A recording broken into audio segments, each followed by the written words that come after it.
Welcome to Founders Future, a podcast powered by Closers.io, where we dive into the journeys of innovative entrepreneurs and explore the path ahead for them and their companies. I'm your host, Ammar, and in each episode, we uncover the stories behind impactful ventures, the challenges faced along the way, and the strategies driving their future growth. Today, we are absolutely thrilled to have Kelly Hadous. She is the founder and CEO of Win the Room, a premier communication strategy and leadership development company. With a unique blend of experience on Wall Street and the performing arts, Kelly has dedicated over 15 years to transforming professionals into confident communicators and influential leaders. Kelly, welcome to Founders Future. Oh, thank you. Thank you. It's a pleasure to be here and it's lovely to meet you. So thank you so much for inviting me on. I appreciate it. My pleasure. I'm really excited to dive in. So I always like to start from the beginning. So take us back to before you started your company, Win the Room. What made you Yeah. decide to start the company? What was the inspiration? And what problems were you looking to solve in the market? Yeah, it's an interesting question. I'm not really too sure what I was looking to solve. I just knew that I had two skill sets, and I thought the problems just came to me because people knew of my skill set. So one skill set is in finance. I worked as a risk arbitrage trader on Wall Street for a number of years. And then the other skill set is that I was pretty much on the stage for years. And so I've always loved acting. I'm not doing it anymore, but just that combination of the two. And then when I was living in New York City at the time, there were so many people who needed to raise capital. And so I started working with VCs and angel investors and started to help a lot of founders to raise. And then I helped NYU with their 3 tech incubators, and I got pretty involved with those startups and was like an entrepreneur in residence there for a while. And that really just gave me my start. Like I knew I had something. And then from there, because I have a theater background, I have a public speaking background. So I used it as a way of just being there and being present and just helping people through communicating more effectively and being able to be clear, have a persuasive message, and just being able to understand that really great communication is a strategy. So that is another piece of how I got started. And then from that point, from speaking, I knew I had something. I started to reach out to the mid and mature companies because I love growth companies. That's the sweet spot for me. But I will help mature and will help startups. But growth has always excited me because they're a bit of risk takers and they're Yep. always looking for that innovation, and just started reaching out, and voila, 16 years later, I'm still alive and Yeah. still Yeah. here. There you go. Sounds like you guys are thriving as well. Yeah, it's been quite a ride. Tell us a little bit of the early journey, like the early days of starting the company. Were there any challenging moments, any moments where you wanted to give up, or even any limiting beliefs to shifting to starting your own company and entrepreneurship? Because I know that can be a huge step for most people, especially Yeah. transitioning out of the corporate world. Yeah, yeah. I was actually going through a divorce, so that's what made me go into what I'm in right now. And so that was the transition for me. But what I really found exciting and challenging was a startup. So just being in Manhattan and being in the startup world and having an office at WeWork and just being around all the startup people and all the fresh ideas that were coming on the market and the excitement. And then I would also speak at WeWork quite a bit to the founders, to the startup community about pitching and all of that. So it was just an exciting time back then, and I'm sure it always is, right, when you're starting a company. But it takes a lot from you. I'm sure as it takes a lot. You have to have a lot of guts. You have to go to places where you feel like, why am I going there? What's going to happen? I don't know the outcome. But you believe in yourself, Yeah. and you believe in the product, and you believe in the service, and you keep going. You just keep going. And it sounds like you were also around a lot of inspiring environments and inspiring people. And I think that's absolutely huge, especially in the starting phases of anything, any sort of venture in life. Yeah. Surrounding yourself with like-minded individuals that are, I heard this quote and it stuck with me, on the same mission, but have different goals. And Yeah. the way that the guy explained is we're all on the same mission of becoming better human beings, becoming better versions of ourselves. The goals might be different in terms of the industries we're in or the roles that we fill, but the mission is the same. And that is contagious and it's infectious when you're around the right people. I would love to get into some tips and strategies that you have for people to become better speakers and communicators. But before we do that, help the listeners understand your company, Win the Room. Who do you help? Who do you love to work with? And what are the different offers and services that are provided?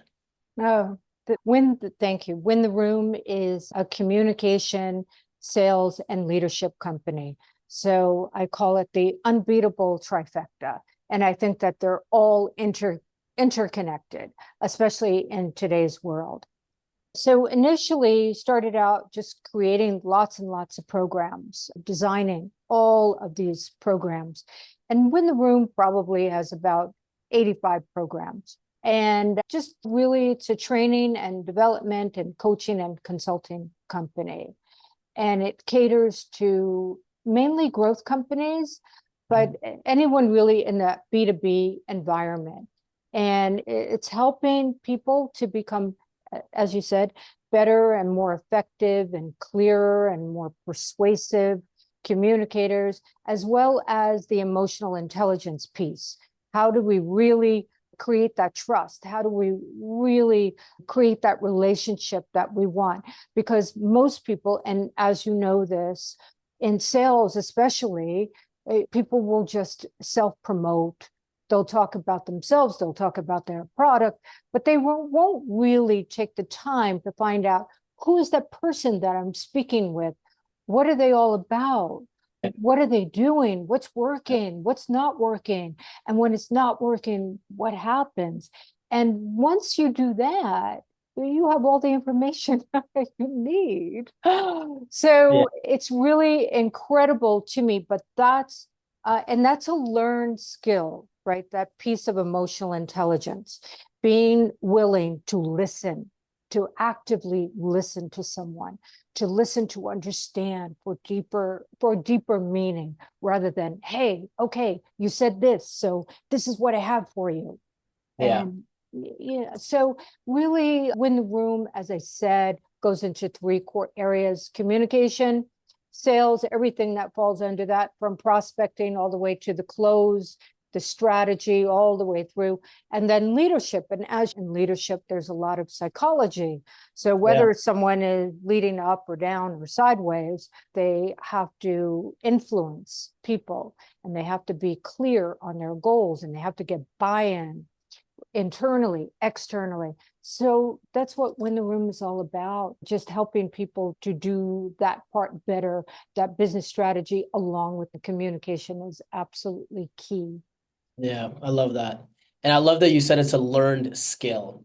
A lot of people feel, especially when they're first entering sales, maybe they don't have the most success when they're starting off, they're struggling, and they're like, oh, it's just not for me. I don't know how to do sales. I can't get Yeah, better. I'm not a natural yeah, salesperson, yeah. but it is a learned skill, right? Oh, yeah. Oh, very Yeah. much, because even though sales is something that's inherent in all of us, right? Since the beginning of time, we've been selling ourselves either to our parents or our friends. You want to go see a movie, you want to go out to this restaurant. This sales is in every aspect of life.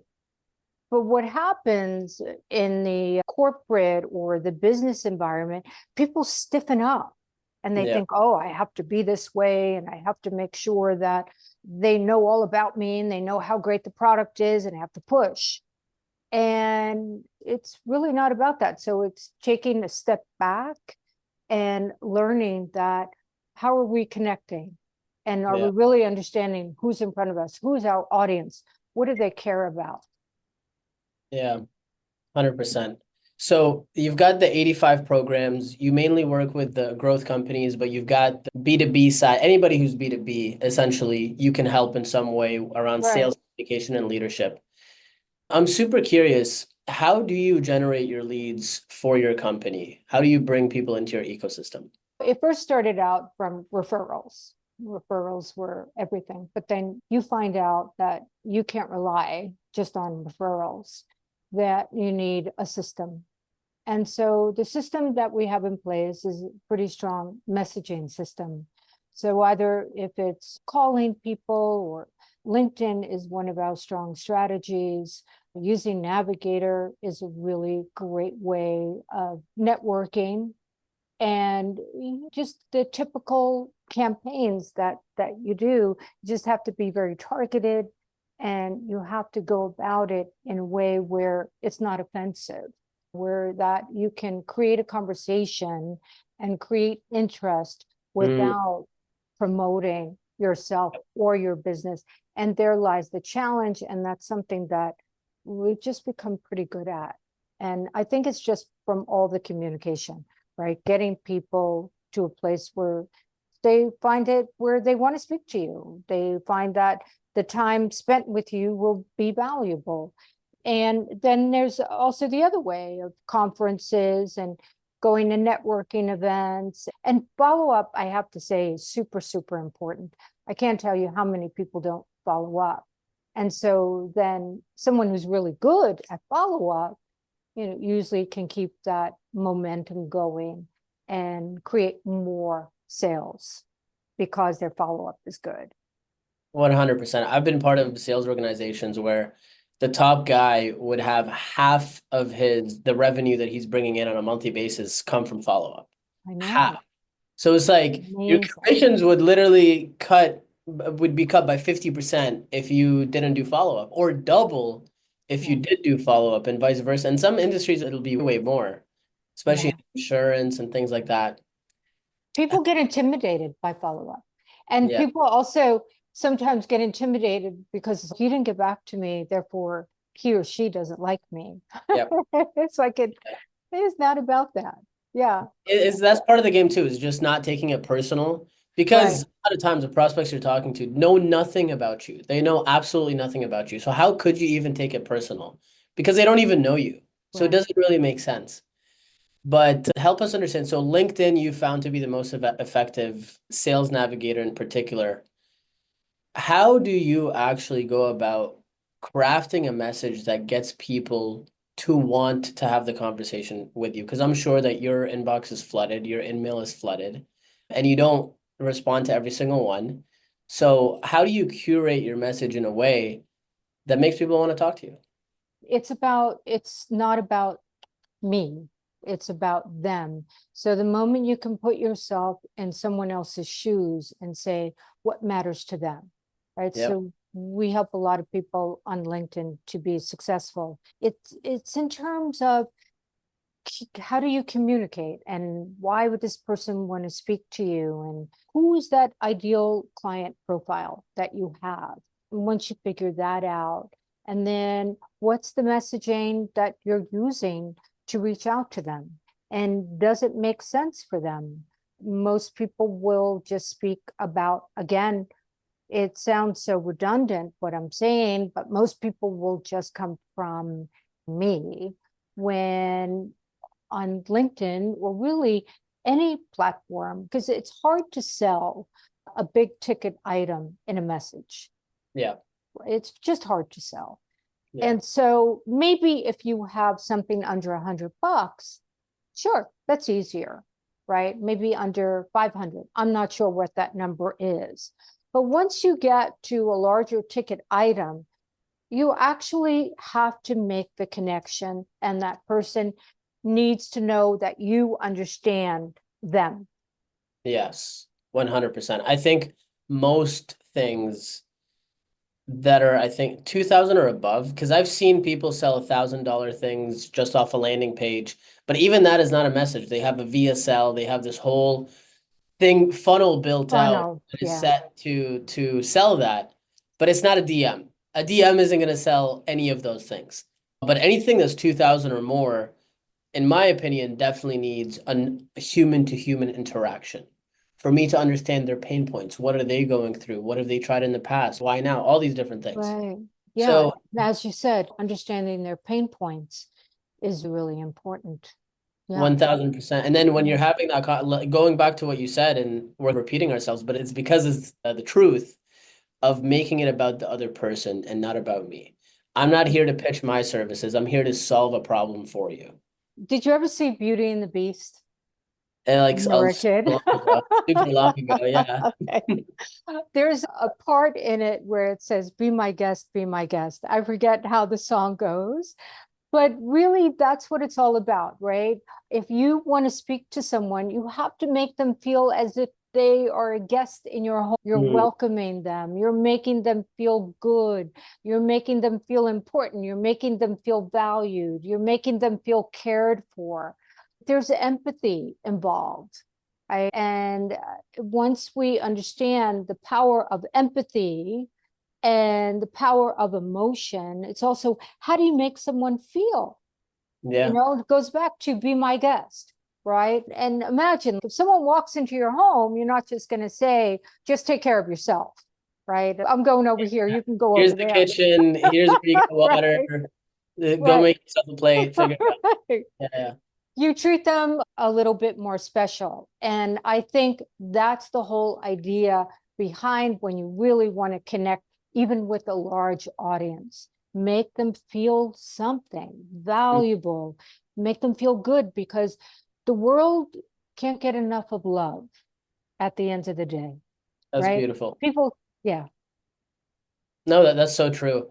And one thing that helped me a lot when it comes to sales, when it comes to speaking, because I fancy myself a pretty good speaker when I'm in you front of are. people. And the one thing is that the idea of emotional transference. So if I want somebody to feel good, I first need to feel good. And if I want Mhm. somebody to feel inspired or excited, I first need to feel inspired and excited. That way, when I'm in the room, when I'm with them, even if it's over Zoom, obviously in person it's more impactful, but that way my energy rubs off on them and they feel those same emotions. So, for example, when I first started, I was in real estate. I would basically get deals for flippers and investors. And when I would go into the home, I would create a feeling of certainty inside of myself and just conviction and knowing I am the right guy for this. And then I would carry that into the negotiation table. And they felt that. Like I could see that in their eyes, and they're like, okay, you know what? Somebody offered us 15K more, but we want to go with you because I just got a bad feeling from him, and I Mhm. trust you. So Mhm. I love what you're saying. You have to make people feel something. And Yeah, and I love what you were saying too about energy, right? People feel that, they feel the emotions. So, what you said is so powerful because what happens is that the way you make me feel is how I'll react. mm, So, if you make me feel good, I feel good. Therefore, I'm sharing that same feeling, right? But yeah, if you make me feel bad, now all of a sudden I feel bad. And that's the energy I'm going to send out. And then on the other hand, if someone is in that kind of down low energy, you could meet them there, right? And yeah, say, oh, I get it, tough day, whatever. But it is in your best favor then to identify with it so that they trust you, that you get them, that you're like them, because energy likes the same energy, emotion likes the same emotion, but you don't want to leave someone down there in that dip, so then you yeah. begin to take them up and begin to make Wow, I them love feel good. that. Yeah, I Yeah. love that so much. And for people that are listening, that's actually so powerful. So even if they're down, just to reiterate what you were saying, you meet them there, but you don't stay there. You raise them up. But the Right. fact that you met them there, they're willing to raise up because you met them there. And now they're like, she understands me, he understands me. and Right. then you bring up the vibe even further. I love Yeah. Yeah. Thank you. Because imagine you're feeling terrible and I'm coming in saying, oh my God, it's a great day. I love Yes, I today. know. It's amazing. Right. And you're like, oh God, I got to Yeah, deal with her. yeah, yeah. It's too much energy for me right now. Yeah. Yeah. 100%. Help us understand the sales process that you guys have in place. So once somebody does come in as a lead from many different avenues, what are the steps that they go through to become a client? So there's a certain process that has to take place. You have to learn about them and you have to see if they are an ideal client, right? Yeah, That's, and if they are your ICP, your ideal client yeah, profile. So you really have to understand that because not everyone is going to be your ideal client. So it's about finding out about them, right? There goes to the active listening that I was mentioning before. Instead of going into a pitch, you just want to find out about them and see what's going on in their world and what's working, what's not working, and when it's not working, what happens. And you just try and do your best to connect with them, create yeah, that rapport, because when they do come in and they are interested, that's great. That could be a client. So you don't want to waste anyone's time by telling them something that they don't want to hear. You know, what is it? This is what I've learned throughout all the years, that everyone is different, everyone is unique, and just learn to tailor yourself for the good. Learn to read the room, right? So that you can understand what's happening. And I think that's a big part of it.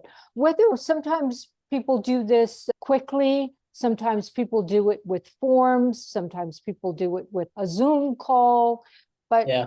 you just really need to understand your audience. How do you go about teaching someone how to read the room and how to almost be a chameleon in a sense to the people Mhm. that they're talking to? I know it's such a huge It's topic, huge. and Yeah. hard to answer that in like a paragraph. Yeah. Oh, But I'm gonna ask you anyways, and then what comes to mind when you think of that? reading the room is everything, is absolutely everything. If you are going into a meeting and you're about to do a presentation, you want to be able to look around that room, see who's in that room, read the energy in the room, like you had mentioned, right? Where people are at, know your audience before you even head into that room. Who are they? Try and find out what's valuable to them, what's not valuable to them. And then when you're in that room, you have to be in that room. What happens often is that people are not, and they're in their own heads. And once you're in your own head, you've lost the game because now you just sound like everyone else. You're rote. You're just reading your PowerPoint. You're not connecting. You can have the most brilliant product, service, company, whatever it might be. But in order for people to trust and buy in, they have to get a sense of who you and that Mm, you can connect with them. And that also that you understand. That's the critical thinking piece. If someone asks you a question, you can answer that authentically. So if you're not reading the room, you can't do any of that. And reading the room really is a matter of confidence, emotional intelligence, and being able to, I think those are the really two pieces. Yeah. yeah, 100%. And if you're in your head, you're dead. That's a cliche statement, but when I was taught this by a mentor, he said, get out of your head and into your body. And I Mhm. was like, what does that mean? And then it took me like years to really understand what he meant. Right. Stop thinking so much and start feeling. So move your awareness into your body, into your chest. For me, it's my heart. I feel my heart and I try to, Mhm. this sounds so woo-wooey, but bring No. positive emotions into my heart, move that around my body, feel that, and then step into whatever situation that I need to perform in from that space. Right. And obviously you have to be prepared. Uh, Right. yeah, Yeah. yeah, that's a big part of it. But if you were to obviously win the room, you've been around for a long time, 17 years at this point, correct? Yeah. 16, Give or 17 years. take. I'm not counting anymore. That's Yeah. exciting. Companies almost is going to soon be able to drink. But Yeah. what, when you think of the future, what does your vision look like for the company? Where do you want to take it? Or is that something that you are even worried about? I'm really not worried about that. What I'm always, okay, so here's piece for you. AI, right? A lot of Mm, people are worried about AI. And am I worried about it? I've always been enamored with tech. So I've always been aware of the tech around me and learning on a very amateur level. But in the beginning, like I learned how to code and things like that, but it was very amateurish. But still, I learned it and I became familiar with it. And so you look at AI and you think, oh my God, it's going to take over. I'm not going to have the presence anymore. But it's really finding out where you fit in the world and you fit in that world. And you still can fit in the world of AI, but you really have to make sure that you're communicating really well, that you do have a sense of psychology, of your own psychology, of other people's psychology, and that your critical thinking skills are spot on. Because mm, one thing that AI hasn't perfected is that the nuances of thought, the yeah. nuances of tone, the nuances of sarcasm, just the nuances of that, what Mhm. makes us human. That I wouldn't say I'm afraid of it. I would say that I want to embrace what's coming at us, but just be aware how Yeah, it's changing the world. I think you made a great point there. We have to embrace it because it's coming. We can't do anything about it. It's not gonna slow down anytime soon. Like for me, the past month I started subscribing to all of these newsletters so I could just have daily and weekly updates of what's going on.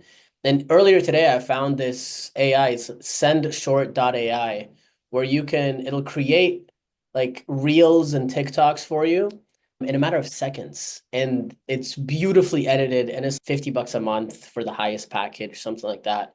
And that's just one small example. But I think you've probably heard this before, but AI isn't going to replace humans. Humans using AI are going to replace humans that are not using AI.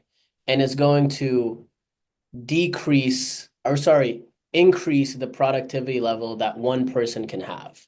So I was talking to an individual who has a company called CloseStrong.ai, where it analyzes sales calls and it will do scoring on leads before they come in and tell them, hey, based off of this that we found online from this prospects, these are the questions that'll be the most relevant. Now, it's not 10 out of 10. That's where the skill comes in as a human, but it just showed me the technology is fast evolving and we need to stay on top of it We because that's do. the way to Yeah. get it. And Yeah, and the point that you're making is so true, and it's especially true for people like us. Now, if you look at a truck driver or if you look at an Uber driver, it may be a different reality. And I'm not sure what that new reality would look like for them. yeah. So I have to be honest. But if you are in a leadership position, if you are in a sales position, if you are any kind of front facing, I think that now is the time to really ramp up your communication, your sales, how you process, your critical thinking skills. When do you close? And if you don't get what you want, what do you do then? Right? To really have those skills are so important, and leadership. So I think as it pertains to us, we can embrace it. I understand that it is a scary world, though, for some. Yeah, no, 100%. Walk us through, what do you feel like after all these years in business, what do you feel like is the biggest challenge that you're facing right now as the founder CEO? It's always, I guess, growth. You're always thinking about growth. And sometimes when people think of win the room, they think of me. And win the room is obviously more than me. But that's the thing, how to replicate something so that it can stand on its own. Yeah. That's a great point. That's a challenge that many founders face. Is the idea to eventually sell the company, or do you just want it to operate without you? I'm not sure. I haven't given that any thought yet. I'm not ready to retire, so Yeah. I haven't yet given that thought. If someone were to come in, wanted to buy the company, or wanted to acquire it and keep me on as the CEO until everything was managed properly, sure, Yeah, that's something that could be done. for sure. Let's go into a quick closing lightning round. So I'll rattle off some questions at you, Okay. and the first thing that comes to mind, let me know. What's one tool or resource that's been a game changer for you in your company? One tool, a resource, Zoom. Okay, fair enough. Very valuable. Yeah, it has been. What's the best piece of advice you've received about growing and scaling your company? Oh my gosh, that's a tough one. You got this. Just look forward, be clear, don't get sidetracked. Mm, If you really want this, stay on track, stay in the lane, just keep going. yeah. How do you decide if you're in the right lane or not? I've been doing this for a while, and I teach communication. So I think that I communicate fairly clearly, and my goals, I believe, are clear. But sometimes I do get sidetracked or I do get overwhelmed. There's no question, no Yeah, question, especially when you're running your own company. But I feel it's a hard question to answer, quite yeah, frankly. for Um, sure. yeah. Yeah, I What completely what agree. about you?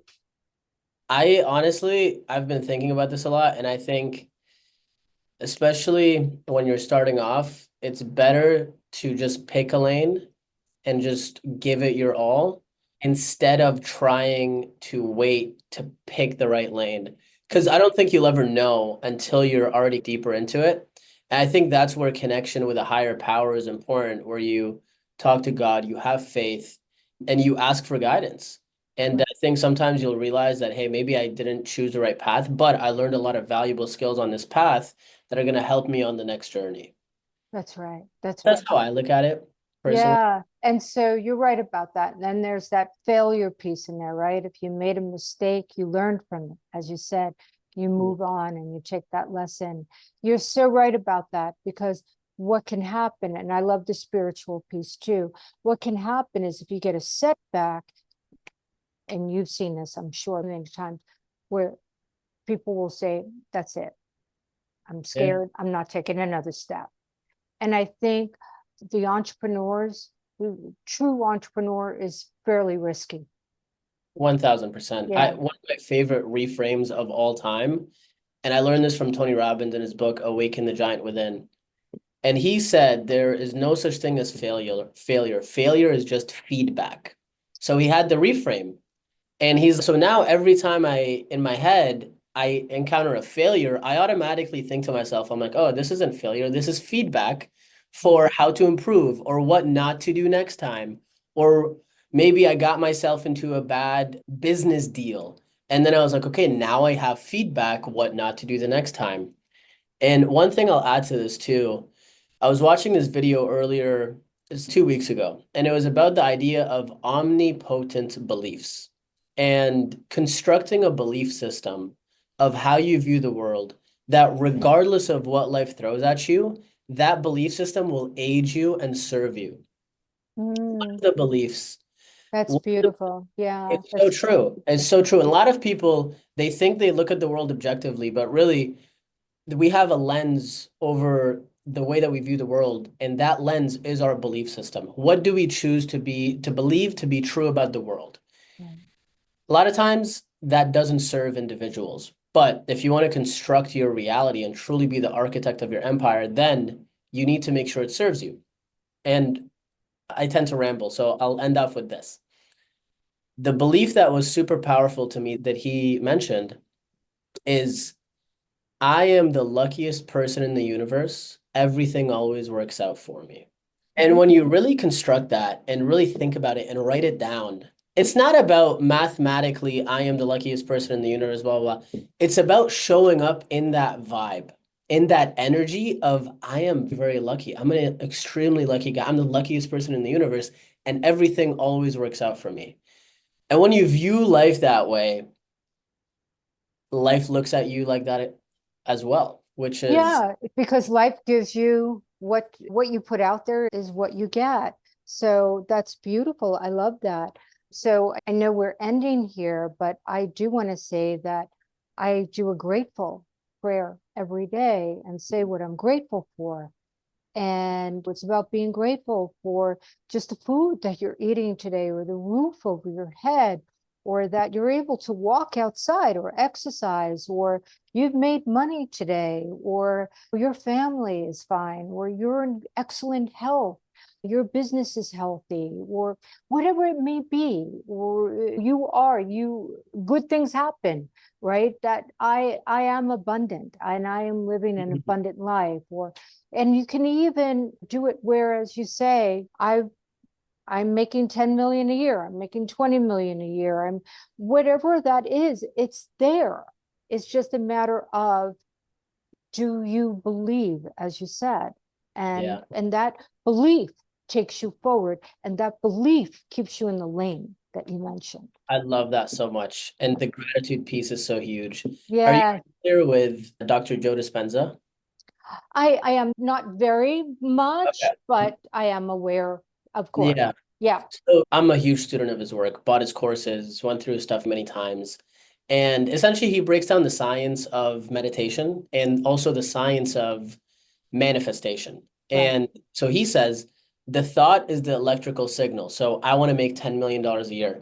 That's the electrical signal, putting it out into the universe. The emotion is the magnet that attracts it into your life. Mhm. If there's a version of myself making 10, 20, 30, 40, $50 million a year, how does that version of myself feel? And then if I can feel those emotions now, I'm magnetically attracting that. So I love the gratitude piece because one of my favorite quotes of his is gratitude is the ultimate state of receivership. Yeah. To attract more things in our life to be grateful for, we must already be grateful for the things that we already have. And That's right. That's right. That's right. Even when you think that the day isn't going in your favor. And what you said about being able to, the thought, you put it out there, the emotion, and then what you do is you put it into action, yeah, right? Now the process comes. You just can't sit back and eat a peanut of butter and course, jelly sandwich of and expect. course. Yeah, the action is the biggest piece for sure. This has been awesome, Kelly. I appreciate your time. Yeah, no, thank you. Thank you so much. And it's so nice to meet you. And really, thank you for having me on. I truly appreciate it. Of course. What's the best way for people to reach you? Oh yeah, sure. So I'm on LinkedIn, Kelly Hadous, and Kelly Hadous at wintheroom.com. That's the email. And then wintheroom.com. Like winning the room, wintheroom.com. Yeah, Awesome. yeah. So that wraps up another insightful episode of Founders Future. Again, thank you so much, Kelly, for sharing your journey and your insights with us today. To our listeners, if you enjoyed this episode, don't forget to subscribe to Founders Future wherever you listen to your favorite podcasts.